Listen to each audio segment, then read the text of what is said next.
From UFOs to psychic powers and government conspiracies, history is riddled with unexplained events. You can turn back now or learn the stuff they don't want you to know. A production of iHeartRadio.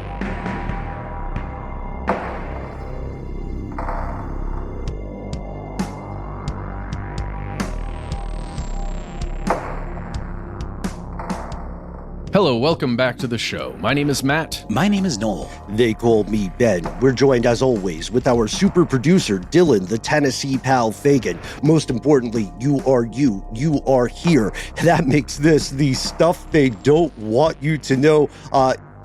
Guys, I gotta tell you, for everybody tuning in the evening this strange news program publishes, it is August 11th. A date of weirdly personal importance to us. But we're recording it on the 6th. We're recording it on the 6th. It's publishing on the 11th, by which point several of us will be on the road. Just real quick, some important things that happened on August 11th. This is so dumb. I never know if this is going to work. Of course, everybody remembers this is the beginning of the Mesoamerican long count calendar. Never forget. Never forget, that led to the belief that, what was it, that the world was going to end in 2012? 12/21/2012. Yeah. Spoiler, it either did not happen or the world did end, and we're all just sort of circling around. Joe Rogan performed that night in Atlanta, and that is when the world changed. It was that night. Was the inciting event? That's what did it? Yep, Okay, Joey cool. Diaz, Rogan, they all got up on stage, and the world was never the same. Yeah. Joey D. All right. Also, it's a ton of people's birthdays. We're talking specifically about, the big hits like Alfredo Bina, the Italian cyclist. I'm literally just picking names out of a list. And as of today, all three of us on this show have just become older. So we're now older gentlemen now. Hey, look at us. Gentlemen of a certain age. Of a certain interest and vintage, perhaps. I like when people say vintage for age. Also, our pal Dylan, Tennessee, is on the way for a birthday as well. Dylan, I won't get too specific on that one. Before we dive in, okay, we've got a lot of disturbing stuff that's happening. And off air, actually, we pushed our recording time a bit to chat about all these fluid developments in play. So we're going to have a little bit of a roller coaster. We're going to have some positive, funny stuff, some up and down kind of experiences, because there are some very disturbing things that we all need to learn more about. If we start on a positive note, or maybe like a weird note, you guys like pizza? Yes. It's pretty good. Okay. Yeah. I've been known to have a pizza party from time to time. I love a pizza party. Shout out, book it. And I'm also really happy that you didn't say, no, Ben, you. Pizza's terrible. Yeah, who would say such a thing? I mean, I guess there are. Do you know about the pizza, the way they do it in, I want to say it is is it Pittsburgh? I'm sorry to jump in, but is it when they do the cheese and it's not? Yeah. The cold toppings. Yes. Yeah. What's that about? Wait. What? It's a style of pizza in Pittsburgh. Thank you, Dylan. Where the cheese is served cold and the toppings are served cold on top of the cooked base of the pizza. On purpose. Yeah, I don't get it, but people swear by it. Consensually ordered by the good people of Pittsburgh. It don't seem right. Yeah. Guys, I got super into hierarchies of pizza. I read too much about food. I think we all are mystified by it. What's your favorite style, Ben? My favorite style of pizza? All right. Come at me, Chicago. I don't like deep dish. You don't like a deep dish? I respect it. It's a lot. I respect it. It's a lot of food. It's heavy. It's like if lasagna and pizza had a weird pizza baby. Mm-hmm. Shout out. Local pizza joint, Parma Tavern, got their pizza last night as we're recording. It's called Some Like It Hot. It's got a chili pepper base. So instead of pizza, like pasta, so instead of marinara or pizza sauce, it's got chilies, straight up chilies. Word. Heat seeker, that guy right there. What was that really good spot we all went to together in Brooklyn that we liked? It had some really hot sausage with hot honey or something like that. Ooh. I like a hot honey. What was that spot though? We all went there. Remember they had Atari games and stuff? Jeez. Yeah. I love it. Well, look, we're all Pauly G's, something like Pauly that. G, something like that. I think that's what it was. A pizza place that has the person's name in it, that's always a good indicator. Yeah. John's Pizza in NYC is also a solid choice. Sure. We got Gino's here. We've got a bunch of people listening based in New York. Feel free to email us about the New York pizza thing again. For now, what we'll see is that, look, we're all fans of pizza. We don't have to get into the history of it unless we do something on it for Ridiculous History, or our pals Savor, one of the best food shows out there, does something on it. But recently, guys, on just July 28th, few days ago, there was an outbreak, a pizza-related outbreak in Wisconsin. More than 80 people found themselves non-consensually high AF. And I do not mean as foretold. But they fortuitously high. They did not agree to this. So this is arguably old beans, because the incident took place in October of last year, of 2024. But the news about it is just coming out. Apparently, the authorities have concluded that Famous Yeti's Pizza in Stoughton, Wisconsin, had accidentally, by which we mean without knowledge of management, accidentally dosed at least 85 people with THC, I believe through probably through the cooking, like how you cook edibles with THC oil, or with some kind of butter. Well, it was in the dough, right? They used oil to create the dough that had THC in it. So it also got into the garlic bread. Additionally, it got into the sandwiches. It reminds me of our earlier story about Turkey. It reminds me, again, of the idea that some of these 85 people might have just visited this Yeti pizza place for the first time and thought, wow, this is amazing. Why do I want to eat 3 more pizzas and maybe listen to some ska? I mean, you could argue that it's a marketing ploy. No, that wouldn't really work. Where is it again? It's in Wisconsin. Denver? Wisconsin. Okay, no, not the same at all. It also reminds me of the story we talked about out of Germany, out of Deutschland, where there was a very popular pizza joint that was using pizza delivery as a way of delivering cocaine. Oh boy. Guys, in Dusseldorf. Really quickly, I just looked at the story you shared, Ben, on Live Science. That it was one of those companies we've talked about, I guess not a ghost kitchen, but they share their kitchen with other people. And one of the groups that works in that same kitchen makes THC stuff. So somebody making the dough just grabbed the wrong bottle and just started making dough. Whoops. That's what we're saying. It's, Your Honor, for legal purposes, we're pleading whoops. Oh, and it was a state licensed vendor who prepares edibles. Oh, and we haven't even paused for a second for a word from our sponsors. We went a little long here. We think it's okay because, hopefully you, like us, enjoy pizza. And Dylan, I hope we can repair our relationship now that I've confessed that I'm not the biggest fan of deep dish. But agreed, Chicago forever for anything but Malort. We're going to pause for a word from our sponsors, and then we're going to get into some more strange news that may hopefully ruffle some feathers.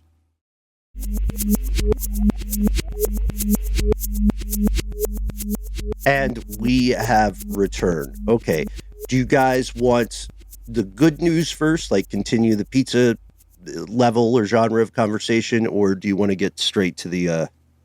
Why don't we make it a good news sandwich, a good news hoagie, and give us some bad news, and then we'll finish it out with some more good news. Great. Okay, here we go.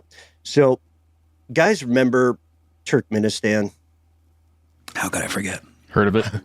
How could I forget? We'll always have Turkmenistan. We say together at the most difficult times. Turkmenistan. No, I won't.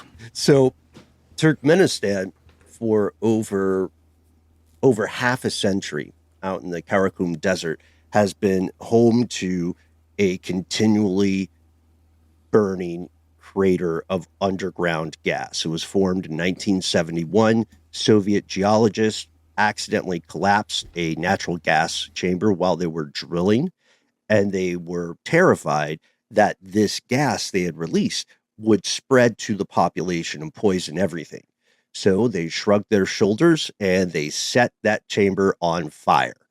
They did not understand how much gas was there. They thought it would burn out quickly. So instead, similar to Centralia, Pennsylvania, this thing, often called the door to hell, has been burning and burning and burning.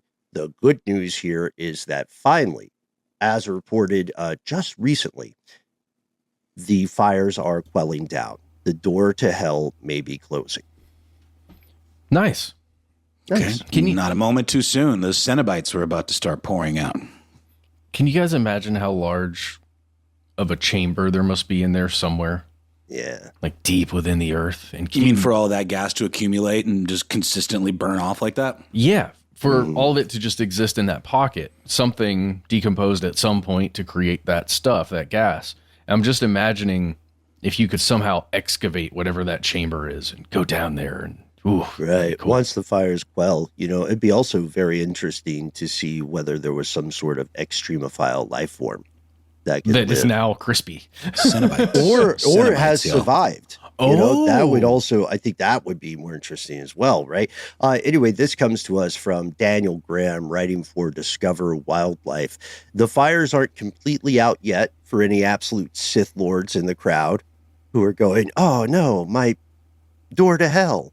Right? How am I going to get back home? The reduction in fires, however, per Irina Luryeva, the director of Turkmenistan's energy company, Turkmengaz, get it? Turkmen gas, whatever. They say the reduction in fires is nearly threefold. So this is good news overall for the world. And we hope that anybody who has had the chance to visit Turkmenistan, which is an episode all its own, we hope that you take the time to reach out and tell us about your experiences. We would like to go to some of the stands, I imagine, but as you can likewise imagine, folks, it's kind of tricky for Americans to get over there. And then you got to get back. Yeah, that's a great point, Matt. So getting in is way easier than getting out. And I don't know the specific people you're thinking of, but I know some folks who had a little bit of a tough time. Well, yeah, I think we're in a weird climate right now when it comes to somebody leaving for a country and then deciding they want to come back, and then maybe some folks who would say, nah. All right, man, don't do this to me right now. You know what's about to go down. Oh, it's true, though. It is very true. And please travel safely, folks. Here is our darker news that may be, may irritate some people, may terrify some others. There are new reports emerging from the Brennan Center for Justice over at NYU School of Law that indicate the current U.S. administration may be working ardently and specifically to undermine free elections. What do we mean by free elections? Free elections, we mean in the United States with certain caveats, usually felony status, right, or legal residency status. Anyone over a certain age is allowed to vote in local elections and state elections and federal elections. That's what makes a representative democracy work in theory, right? If it's an actual democracy. So right now, if you go to, some admittedly biased sources like People's World, you'll see there are serious concerns, not from far left activist groups, but from legal beagles, serious concerns that there may be a conspiracy to screw over the vote, which is the bedrock of the American experiment. Have you guys heard about this? I'm sure. No, sir. You haven't. Mm-mm. So the idea is found from the legal boffins in a combination of a Trump executive order, an EO issued on March 25th, and the SAVE Act, and a proposed voter repression law that would disenfranchise something to the tune of 21 million people, most of them identifying as women. How is this happening, you guys? We're talking off air, went to congress.gov and recently learned that the Constitution of the United States website has removed sections from the language. Like the one piece of paper we're all supposed to read. Does not bode well. Yeah. Sorry, Ben, I have not looked into this at all. And I think it's just mostly because the politics stuff is so overwhelming right now, purposefully. Right. And this just seems like an actual power move. If you can undermine the elections for the group of people who are going to help you make decisions, right? Or help you get things passed. Mm-hmm. It's ugly. Yeah, it's missing from the Library of Congress on congress.gov.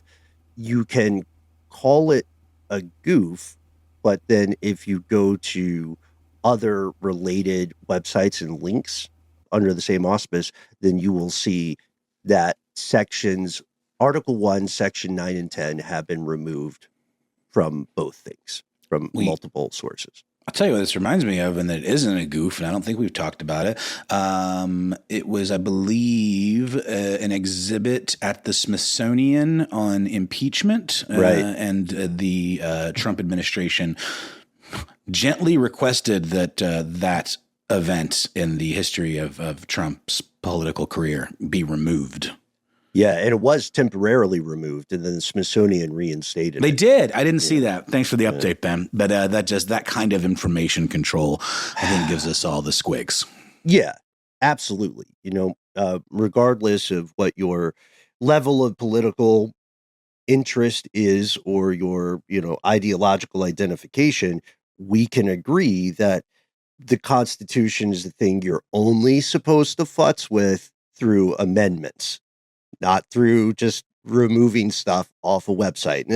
I think it's also likewise, just to walk through and exercise empathy, I think it's likewise easy to say, well, hey, this is just a website. You know what I mean? It's not like someone ran up to DC and started taking a black highlighter and marking out passages of the printed Constitution. But the Library of Congress is the official repository for that kind of information. That's very different than censoring or futzing a website. Exactly. And well said. This also cuts out the end of Section 8. The question then becomes, is this intentional, or is this just maybe something as simple as a result of the massive cuts to government employees? Also, I'm going to miss NPR, guys. Well, we haven't talked about that, but NPR isn't necessarily going anywhere. It's what it will affect for sure is a lot of the more rural agencies or branches, rather, that get a lot of their funding from the Corporation for Public Broadcasting. So that's definitely going to have an impact. But NPR as an organization is, listener supported, as they always say, and how much we love those fund drives, which are going to be more important than literally ever. That's a good correction. Thank you. Local areas that only have news because there's federal funding to bring them local news. They don't have local news outlets and things like that. So there it goes. And Ben, not a correction at all, just a clarification just in terms of the bigger picture, because it's easy to absolutely say and not inaccurate RIP NPR, because it doesn't mean that that's not what's coming down the pike necessarily if people don't step up. It's just going to be 90% pledge drive, 10% news. Well, it's a great tagline, man. Perhaps this is a bit of a balm in Gilead here. The Library of Congress's official Twitter account earlier, I think today or yesterday, said, quote, "It has been brought to our attention that some sections of Article 1 are missing from the Constitution annotated website. We've learned this is due to," get this everyone, "due to a coding error. We've been working to correct it and expect it to be resolved soon." So perhaps simply another whoopsie, right? Grabbing the wrong oil for the pizza in the ghost kitchen. And that's what happens when you move fast and break stuff, right? Get some whoopsies along the way. One law professor, Anthony Michael Kreese, said, I didn't believe this at first, but then I thought, do I have to teach Article 1, Section 9 and 10 anymore now that they're removed from the congressional website? I don't know if that's how it works. I mean, but that's God level, S tier level, hotshot lawyer plus Professor Snark. Yep. You know what I mean? That guy I kind of want to hang out with him. So that's it, folks. Tell us what you're thinking about the ideas of habeas corpus, the recent signals that we haven't even talked about removing birthright citizenship in some cases. I know we've spoken in the past about the rough concept of what citizenship means in different countries. So birthright citizenship means that regardless of your past, if you are born on U.S. soil, you are a citizen by virtue of that experience, of that act. Other countries have stuff like citizenship via blood or lineage. If you are descended from what we consider, Irish or Japanese or whatever, then you can become a citizen because we think of you as one of us. Birthright citizenship as a concept is, even imperfectly applied, it's honestly one of the reasons that the United States became such a world leader, such a melting pot, such an exporter of culture and success and ideas. So I think, and I haven't spoken with everybody in Congress about this, I think we should keep it. That's a good call. Okay. Is that a hot take? I support you, Ben. I think maybe we should keep it. I don't know. Jeez. Anyway, all right. So we'll move on. And the last thing that I think is going to be a nice throw to a story that we're going to talk about right after. Poaching is terrible in South Africa, and the anti-poaching folks have reached a new kind of out-of-the-box approach toward poaching of rhino horns. Right now, as we record, about one rhino per day is getting illegally killed. And their horns are being trafficked to various parts of the world as collectibles to be used in some types of pseudo-medicinal applications. Someone looked around and said, why don't we just make the rhino horns radioactive?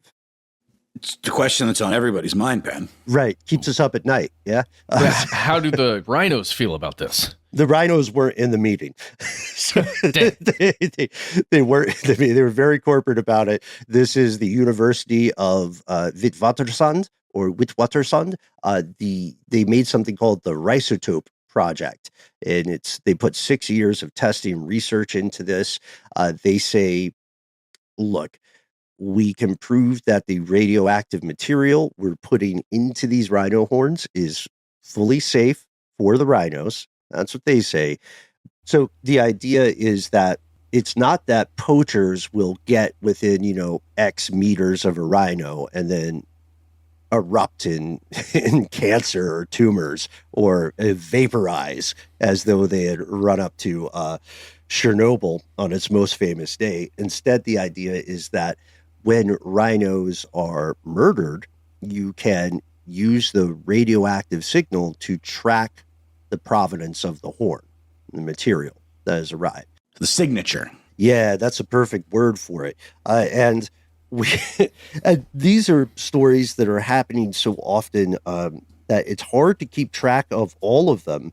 Similar, sadly enough, to the fact we acknowledged recently where we said, hey, we don't even report on all the mass shootings all that often now because they happen so often. There was one here in Atlanta, by the way, not too long ago.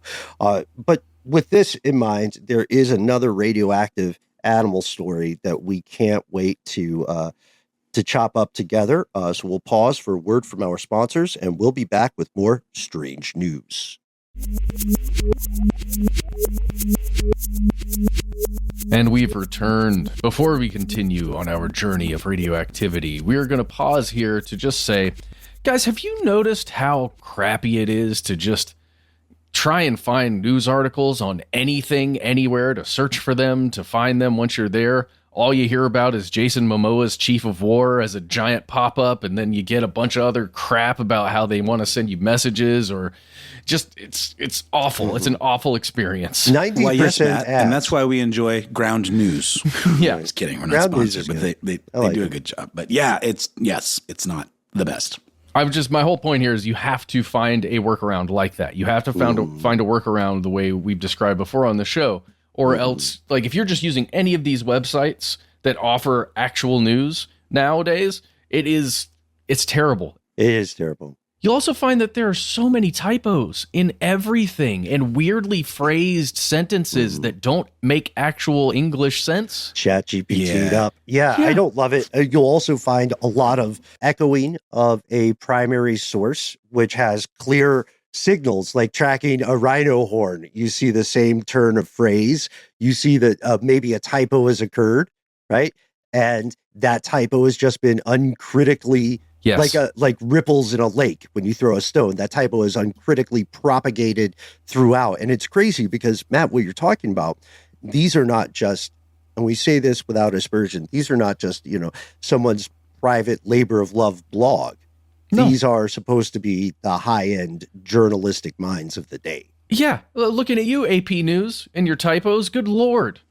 Oh, no, AP? Yeah. Guilty? Friggin' terrible. CNN? Well, because they are typically the primary source that gets passed around. Right. I mean, if we're talking about a big one, it's them. It's Reuters. All the hits, all the things that we used to, even if we disagreed in the course of our research, we prized media literacy.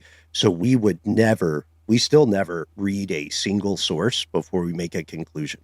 But it's that erosion of that journalistic integrity that's a direct result of the throwaway kind of culture of internet content. Not to put too fine a point on it, but I think that's a big part of it, and no one is immune. That's correct. Even The Guardian, one of my personal favorite outlets that exists on the planet. And speaking of not looking at one source, when you've got a great group like the folks at The Guardian, they will work with multiple other outlets when they're doing a big investigation, which is what we're about to explore. One of those multi-agency investigations. And before we get to that, we got to tell you, folks, ProPublica is awesome. A lot of people don't like it because it speaks truth to power, but ProPublica, I would argue, is somewhat an exception to some of these other sources that we're talking about. Axios, too, maybe? They do good work? Yeah, and for quite a while, The Intercept, I think they're still at it. Every once in a while, you will find something incredible coming out of there. And 404 Media, we dig a lot, too, in terms of like internet-y news items. I think they've been doing a fine job. Mm-hmm. There's lots of good ones. If you have any leftover money, folks, don't Venmo Uncle Sam to pay the national debt. Donate to NPR. Sorry. Or ProPublica. How come, that gets me. This is a derailment, but how come just once I want a cold call message that's not asking me to donate?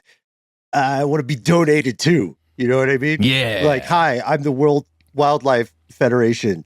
Good hustle. You're endangered. You're an endangered entity.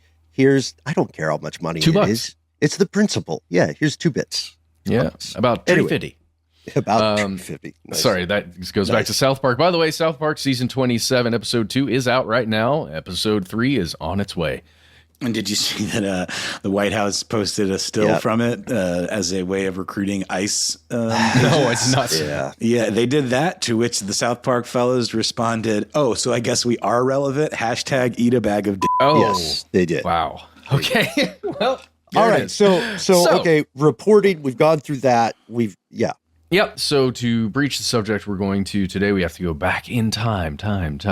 We are jumping to the Electronic Frontier Foundation's NSA timeline that you can find at www.eff.org/NSA-spying/timeline.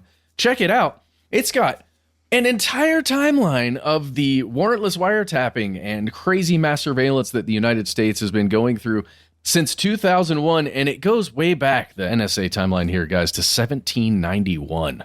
Whoa, cool stuff. But in there, you're going to remember a guy named John Woo. I think his real name is... The filmmaker? Yu Chun. No, John Yu. Not Woo. Oh, okay, cool. John Yu was an attorney. He was a deputy assistant attorney general for the Office of Legal Counsel way back in the day, only for a couple years, 2001 to 2003. Yeah. He's one of the guys that came up with the legal framework for things like, going around the Geneva Conventions when it came to torture and when it came to how do we surveil everybody in a country. Enhanced interrogation. Yep. is what Yeah. the torture memos, but also he had a torture schmorcher, y'all. Come on, it's enhanced in territory. He had a phenomenal interview with Jon Stewart, by the way, back in the day. I'm sure he watching. did. Yeah. But he's also the guy, no matter how great he is, he's the guy that found a way to make this terrible stuff happen, which is weird. No, I'm not saying he's a good guy. I'm saying the interview was good. Oh, okay. Well, yeah, just again, everyone is complicated, right? But it's just a weird individual that you will find there in the timeline. And if you look at that timeline, you will see that on October 4th, 2001, 23 days after the Twin Towers fell, the president at that time signed off on this secret eavesdropping operation that was so secretive that the people who generally know about this kind of stuff, people in the national security sector there, the senior folks, they had no idea it was happening. They had no idea it was taking off. John Yoo, one of the people who came through and came up with a legal framework for that program. Then you move on to around late 2002, and that is when telecommunications companies in the United States began doing this kind of voluntary handover of information about their customers. So this is when everybody from AT&T to Verizon to everyone who's operating would say, okay, U.S. government, you've got this program, and for the good of the country, for the good of everybody, at least that's the way it's framed, you can have all the metadata on our folks, the people who pay us to use communication services. And by the way, that is through requests from the FISA courts, the Foreign Intelligence Surveillance Courts. Right. And it's interesting that that's occurring. And then you just keep on going down the line here, because those voluntary systems stopped. And then there came some really weird stuff that Edward Snowden hipped everybody to, that a lot of other whistleblowers, including, I think his name's Mark Klein, some people who came forward who were inside AT&T, who were inside telecommunications, and said, hey, there's some weird stuff going on. The NSA is operating in our San Francisco AT&T building, and they're building a secret room, and that secret room has this weird thing in it. It's very strange. It's called a NARIS surveillance system. They called it NARIS surveillance equipment. It's the kind of stuff that siphons off all data that's coming through that giant communications hub in San Francisco for AT&T, and it copies it, essentially. Right. Yeah, don't worry about the massive storage infrastructure there, but do ask yourself, what is PRISM? Yes. Oh, yes. So something like this, and this is January 2003 when we hear about that AT&T stuff. This is this is all happening, right? Way back in the day. We're talking about over 20 years ago. This is happening just in the US. Then in 2013, we learn about Verizon getting in with the NSA and how all of the calls that were made by all Verizon customers for just a couple months back in 2013 were copied. All the information was handed over to the NSA. And that was just a special little thing. And again, because there was some whistleblower that found a document, began talking about it and reported on it. In this case, it was Glenn Greenwald that we know from, at the time at least, it was through The Guardian, and then we know about his reporting through The Intercept, a couple other places. But that's one of the people, one of the journalists, individuals that are willing to talk about this stuff. And then we jump all the way down, guys, to today. Today, published in The Guardian, written by Harry Davies and Yuval Abraham, there's a new story coming out, and here's the title. 1 million calls an hour. Israel relying on Microsoft Cloud for expansive surveillance of Palestinians. And this is a new kind of mass surveillance program. All the ones that we have talked about in this episode before this were metadata systems, at least according to every piece of documentation that I've seen. They are recording information about calls, stuff like who the people are that are calling, the numbers, who they're associated with, right? How long the call was. The time the call was made. The location. That's a fig leaf, though. It is. It is a fig leaf. The idea then, I think, just to put it plainly, is that those previous systems, check out our 2013 Snowden episode, even Snowden was arguing they're not checking for content of the call. Just the metadata. No. They're trying to see who's communicating with whom. At least, again, we're talking about the early 2000s, though. Do you want to know why, guys? I think, this is my opinion, why I think they weren't just screening all of the phone calls at that time in 2001, 2003? Do tell. Because there was not the computing power or the storage to keep all of that information or to be able to even analyze any of that information. Because the systems, at least the one that was being talked about in 2003 that was installed in AT&T, it is analyzing thousands of pieces of communication every second, which is a lot, but it's not nearly enough. It's not nearly fast enough, and you couldn't store it somewhere. There were no, if you think about what cloud storage has become nowadays, that didn't exist back then. Well, it does now through things like Microsoft Azure, I guess is what you would call it. Things, out there like Adobe's servers that they have, their cloud servers that are just massive installations that can hold, untold amounts of information, essentially infinite information. It continues to expand, right? At least now because of this new investigation from The Guardian, plus 972 Magazine and Local Call, this new program in Israel records every single phone call made in the West Bank and in Gaza. And we're talking, there are 3 million human beings in the West Bank. And this is that whole thing, 1 million calls an hour. That is roughly what it is recording and storing.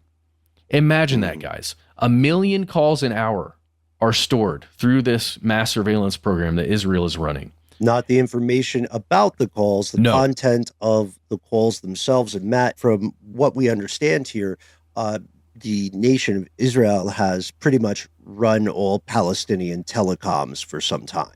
Oh, yeah. So it's not a huge stretch for this to be deployed.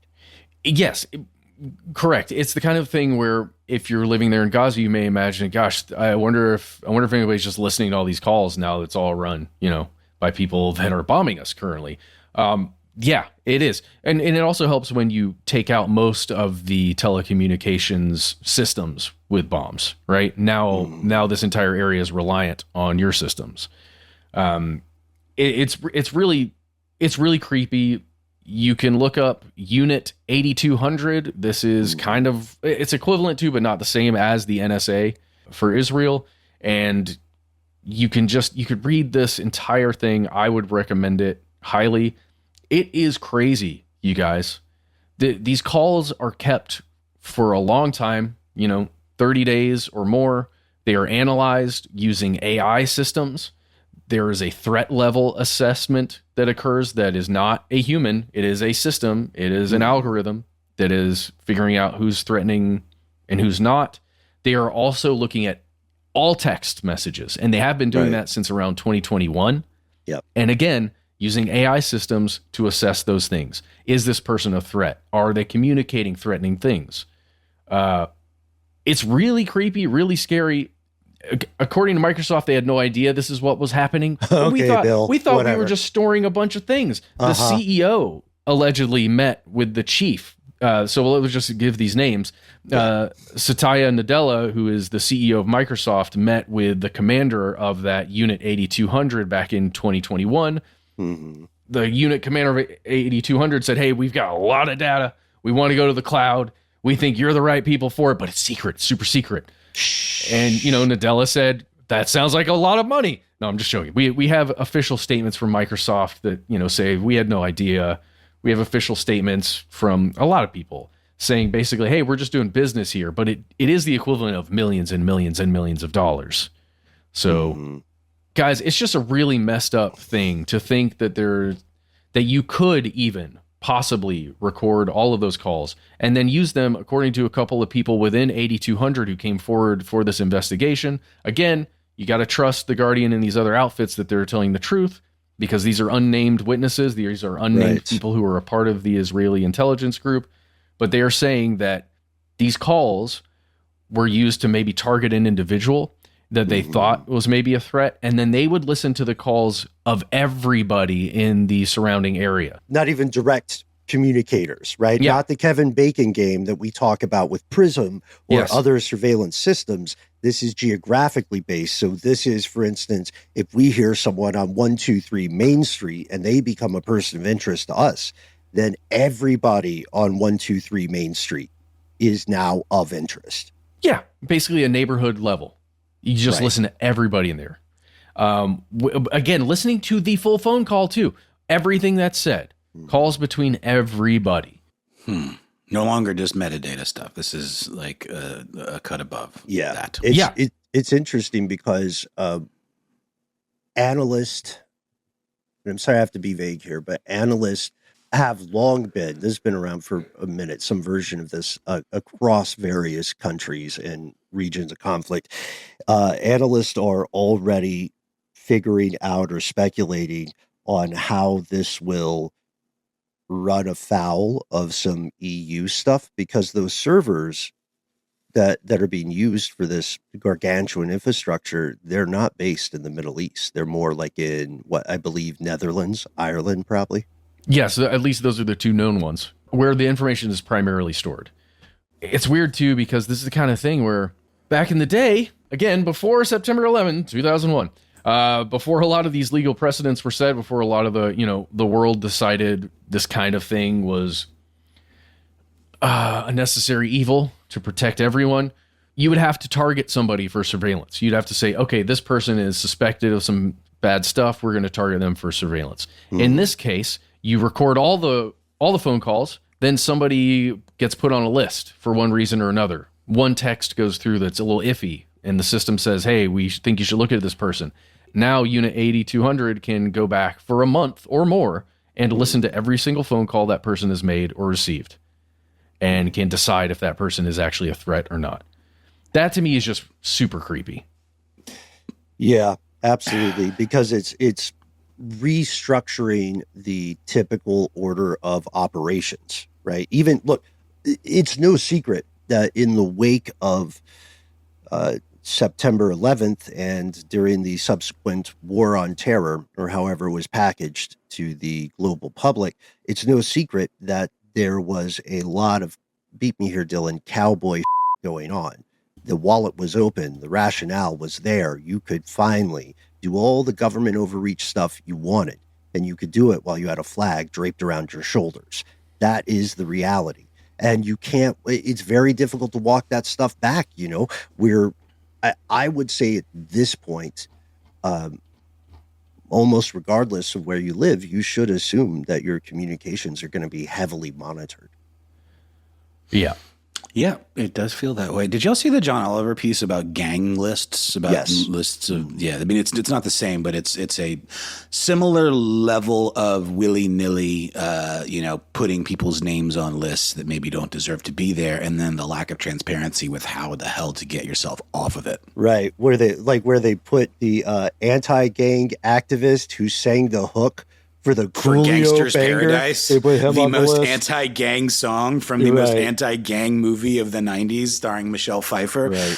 Yeah. And I don't want to derail us here, guys, but I think there's a parable and there's lesson in this, and there's a hell of a horizon ahead, because these folks, we didn't say this explicitly, Matt, but I think it's obvious.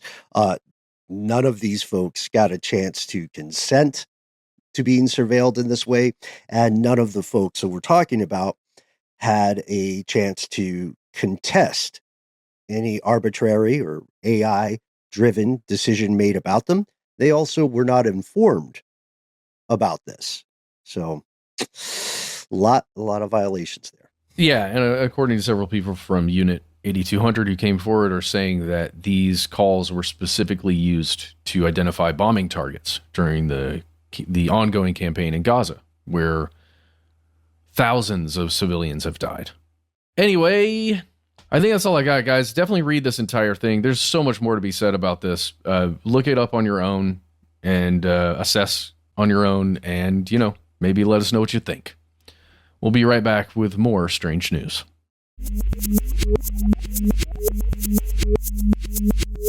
And we have returned with today's final segment of strange news. And Ben teased it at the top. He had a very kindred story about radioactive animals on the loose. So I'll just go ahead and lead with that one. It also hits kind of close to home for me. I think I know I've mentioned multiple times that I used to do a little bit of coverage for public radio around the nuclear industry in Augusta, Georgia.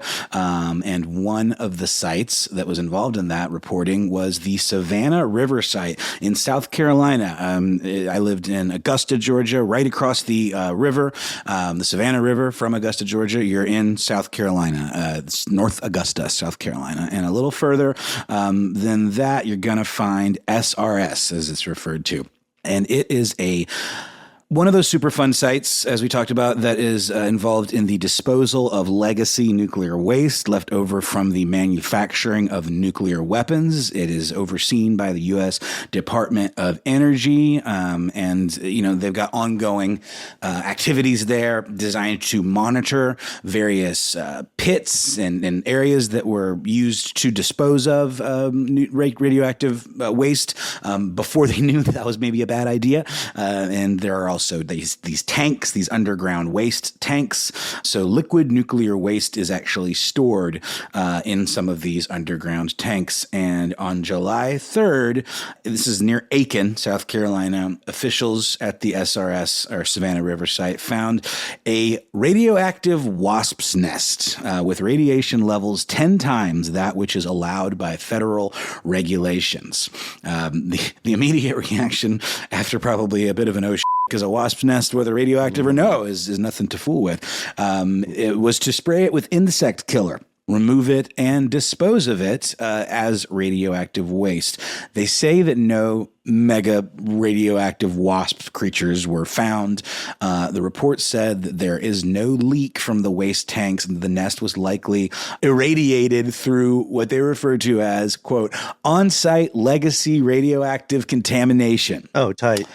Residual radiation left over from when the site was fully operational. This is what you would consider a decommissioned site. So all activities there are cleanup activities. There are watchdog groups that also, keep an eye on this kind of stuff. And Savannah River Site Watch said that the report was incomplete at best, as it doesn't detail where the contamination came from. This vague sort of ambient contamination, radioactivity, is a little bit on the creepy end of vague, let us just say. So it does indicate that there may be another radioactive nest elsewhere. There may also be a leak somewhere. The Associated Press reports that knowing the type of wasp nest could also be critical. Some wasps make nests out of dirt, and others use different material, which could pinpoint where the contamination came from, said Tom Clements, the executive director of that watch group. I'm as mad as a hornet, he says, that SRS didn't explain where the radioactive waste came from, or if there is some kind of leak from the waste tanks that the public should be aware of.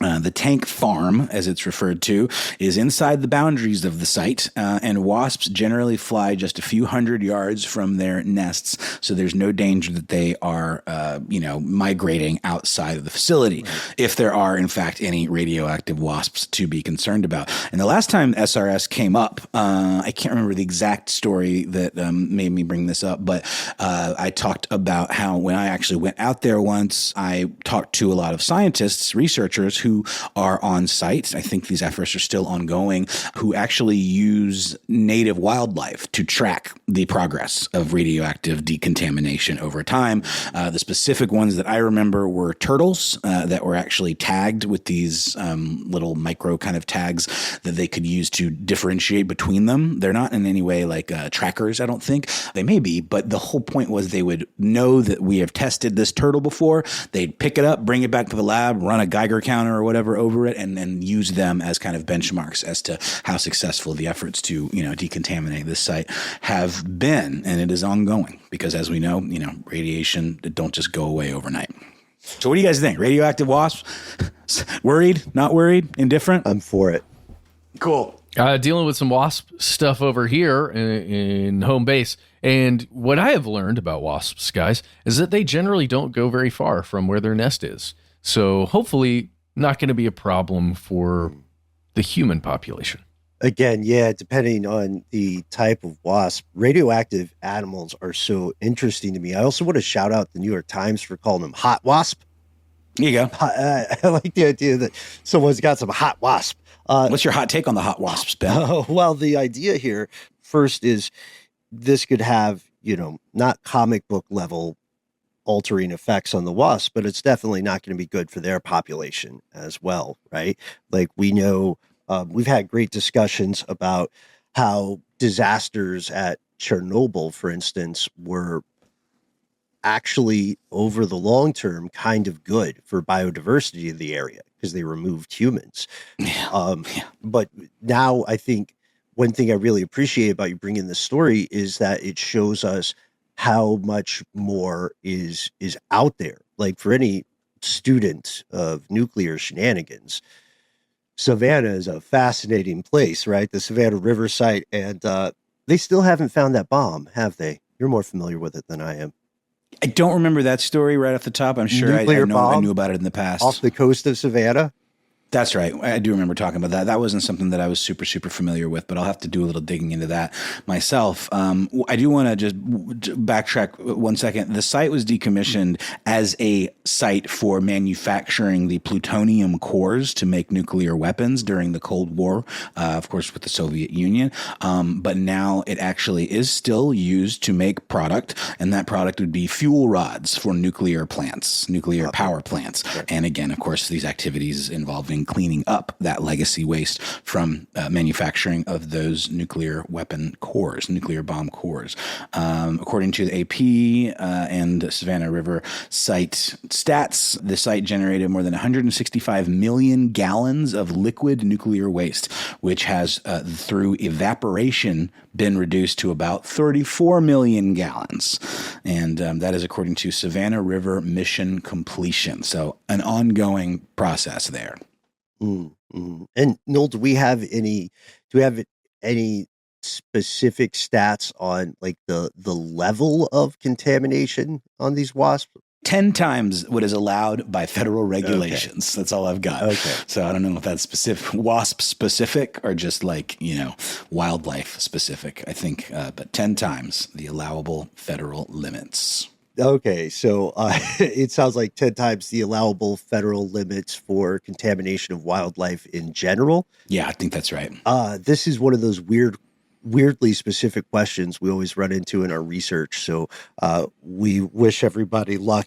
How much is too much? How much is too much for a wasp?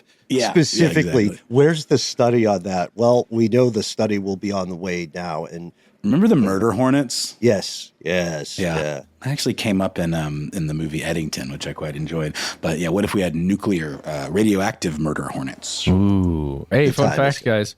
Yeah. There are also European hornets that look a lot like the murder hornets, just smaller in size. If you see them in the backyard, do be aware. They could be nesting somewhere in your home. Do run for the hills. And they are giant and scary, but not as giant as the giant murder hornets. Yeah. Also, Okay, good. you don't Good have note, to Matt. run. If you do run, remember to come back. If you're human, you need to hold the line. Exactly. I'm sorry, I don't know why I'm talking duck like and cover. trench warfare. Duck and cover. Oh, also, there's a totally unrelated, other than the kinds of animals we're speaking about. We'll maybe follow this up in a future listener mail, but people who think they can smell ants or people who can smell ants are probably smelling formic acid. Just going to get friendly emails on that one. That's just one of the many out of context facts. What is that? What is this substance and how is it excreted? It's that ant stank, bro. That's what I thought. It's that ant musk. Yeah. Okay. Got it. Do check out our episode on pheromones and, animal musk and human musk. Well, we'll move on from that one real quick to what seems to be an epidemic, just absolutely overtaking the WNBA. It appears that some practical or impractical jokers / sports fans keep throwing adult implements onto the courts of WNBA games. For the third time in a week, it would seem, a sex toy was thrown onto a court at a WNBA game Tuesday, August the 5th. As we record this, that is yesterday. A game between the Indiana Fever and the Los Angeles Sparks was disrupted when an object described as being a sex toy was thrown onto the court. An announcer exclaimed, "Oh, look out, something just came onto the floor. An object just flew in," as the free throw is being made. The free throw, rather. It looked like that hit a player, too. Oh, dear. It does appear to have hit Fever player Sophie Cunningham. The Sparks did come out on top, no pun intended, at that game, 100-91. The first incident hits a little closer to home here in Georgia on July 29th, still again, same week, in a bout between the Golden State Valkyries and the Atlanta Dreams. Took place in College Park, which is not too far from where we are here in Atlanta. Morgan Reagan, who is a sports announcer, said during a replay, something flies on the court, actually from the crowd, and you can see the object. The green thing bounces, and it goes to the sideline. We're not exactly sure where it came from. She continued as a timeout was called, according to People, and the game was paused. No room for any of that type of activity, and no one's picked the object up yet, you guys. Then we move on to a further realization from Reagan saying, oh my gosh, okay, inappropriate. Get him out of here, whoever it was that threw that. And guys, what do you think the plural for dildo is? I'm thinking dildy.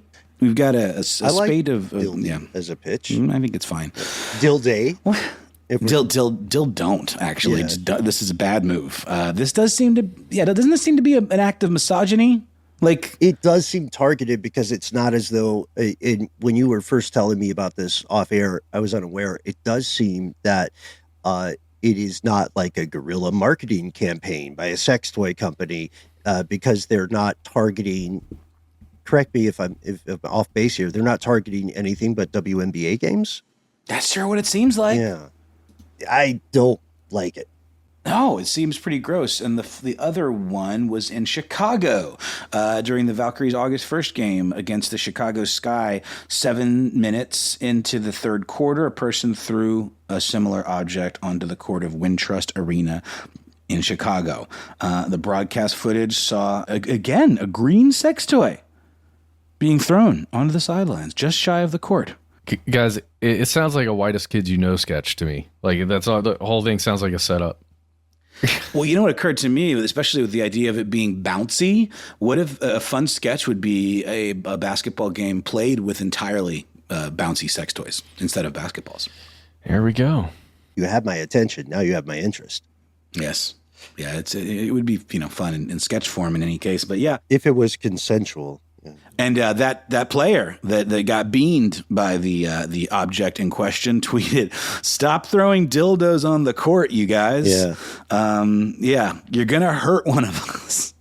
It's funny, but it's also, I think it's pretty gross. It does appear to be a kind of dismissal of women's sports. It feels incel-y. To be quite honest, and it feels like, look, any professional athlete has been in a situation where people at the game are throwing stuff, whether that's bottles of beer, whether that's underwear would be another thing. But this one seems like they're it's pointed implicitly. No pun intended. Right. They're choosing this. Now, I did find, Nola, Matt, I did find something interesting from 8 years ago on a forum trying to figure out the collective noun for a group of dildos, and I'm going to go with a waggle. A waggle. Yeah, we got a murder of crows and a waggle of does. Dild. Does, that is. We do have, from this People article that I mentioned, a little snippet from the fan code of conduct for the WNBA, which comes from its website, which says guests who engage in fighting, throwing objects, or attempting to enter the court will be immediately ejected from the arena. And no suspects have yet to be identified, which is funny considering the intense TV coverage of these things. But I guess, they saw the object onto the court, but they weren't able to pull, the identity of the assailer. The camera probably follows the object moving onto the court, right? But they've got multiple cameras. Another question is security. How do you get through security when you're not metal, so you could have it on your person, I suppose, perhaps even in your person. So that makes sense. If it's just a metal detector, it might not clock it. You know what I mean when I say in your person. Yeah, I know what you mean. Which makes it extra gross. Yeah, no, I'm right on. Don't touch it, y'all. If you see dildos flying, do not touch them. Yeah, you know what? That is a great takeaway. If Aesop's fable this must be, if you're walking by anywhere, doesn't have to be a game. If you're walking by anywhere and you see a dildo on the ground, let it be where it's at. You know what I mean? It's not a lucky penny. And even those are pretty gross. You don't know where it's been, as our mothers would say. Yeah. Well, I will close out the episode today in this segment with a story that Matt was super interested in about a comedian named Matt Rife, who is now the legal guardian of the haunted house that contains the original Annabelle doll of Warren fame, of the Amityville horror and the Conjuring films and all of that. There is a museum, the Warren Museum, which includes the Annabelle doll, which I believe had to close due to some issues with the lease. We definitely reported on that. This comedian does not own these objects now, but rather is now the steward, I guess, or the caretaker. And he did this along with a fellow YouTuber that I think just goes by Casti. I'm not familiar. Rife had this to say: if you know me, you know I'm obsessed with the paranormal and all things haunted. You also may know the Conjuring films are my favorite scary movies of all time, so I'm incredibly honored to have taken over one of the most prominent properties in paranormal history. A lot of P's there. Ed and Lorraine Warren arguably put demonology and paranormal into the mainstream and are the very heart of some of the most famous haunted stories of all time. So it does seem like this is a bit of a fan move. I bet, Matt, you asked what the deal was, why this person had done this. It does appear that maybe you're coming from an honest place. Realtor.com reported that the Warren Occult Museum shut down in 2019 because of zoning issues. Now, Rife and Casti are planning to open it back up and welcome visitors. And this property is located where? I want to say it's Massachusetts. The most haunted place in America. Connecticut. Yes, Connecticut. That's awesome. It's nothing much to it other than it's kind of good news because if you're into this stuff, it's sort of like the South Park guys buying Casa Bonita, and opening that back up. Oh, yeah. It looks like they're moving everything because of those zoning issues. So they're basically taking everything that's in that house and putting it on Main Street somewhere around the area where tons of other haunted, cursed objects in this facility. Allegedly. Yeah. Right. Thank you. Cursed in quotes. Yes. We do check out, by the way, folks, if you're interested in this, we went through a heavy Warren phase, or I definitely did. I think it was back in 2016, we had an actual episode on the Warrens and the deep controversy surrounding Ed and Lorraine. We tried to be really fair with that one, but it is, if nothing else, even if you consider yourself a massive skeptic, it is a fascinating story. So do check it out. For sure. And in that, I think we mentioned the late couple's son-in-law, Tony Spera, who maintains the organization started by Ed and Lorraine Warren, New England Society for Psychic Research, or NESPR. And he actually, and that organization, still officially own the collection, which includes Annabelle and over 750 additional bits of, ephemera. Dude, guys, they're turning the house into an Airbnb. So that'll be popular. We could go stay there. Let's do an episode inside the house. That's a note from me, dog. I've seen the movies. Oh, okay. I'm fine with it. Catch up with some old friends. Go. If we can bunk up. It would be fun. Yeah. All right, I'm down. I owe some of those folks to reach out anyway. So, yeah. What, some of those demonic spirits? Just to check in. You know how it is. Yeah. You got to do a little check-in every now and then with the infernal forces. Yeah, of course. Folks, this has been a wild ride, as we promised, a roller coaster of ups and downs. We have so much more to get to. Please check out our upcoming episodes. The Conspiracy of Cool is one that we're excited about. We've got an Epstein update on the way, and we always have strange news and listener mail segments every week. So we want your help with this. Please join up with us. Give us your take on everything we've discussed and give us leads for new things you think will interest your fellow conspiracy realist. You can always send us an email. You can call us on the phone, and you can contact us on the lines. You sure can. You can find us at The Handle Conspiracy Stuff, where we exist on Facebook with our Facebook group. Here's where it gets crazy. On X, FKA, nay, Twitter, and on YouTube with video content galore for your perusing enjoyment. On Instagram and TikTok, however, we're Conspiracy Stuff Show. And Matt, I think you got more for us. Hey, before I tell you about the phone number, if you've made it this far into the episode, you're either asleep or You really get us, man. If you do get us, why not share the show in general with a friend, maybe an acquaintance? How about your dad? Share the show. Let other people know about it. You can send them to Apple Podcasts or the iHeartRadio app or Spotify, anywhere, maybe even YouTube. Just share the love, because you get us. If you want to call us, call 1-833-STDWYTK. It's a phone number. When you call in, give yourself a cool nickname and let us know if we can use your name and message on the air. If you want to send us words, an email, we are the entities that read each piece of correspondence we receive. Folks, thank you for tuning in. This is where we'll sneak in some information. Yes, help us with a strange news or listener mail segment. We do those every week. Help us with episodes as well. They inform the exploration here. Please always remember, you can write to us for a random out-of-context fact, like the smell of ants or whatever you wish. We'd also love to hear if you're interested in reading a Stuff They Don't Want You to Know Choose Your Own Adventure book. Tell us your thoughts. Conspiracy@iHeartRadio.com.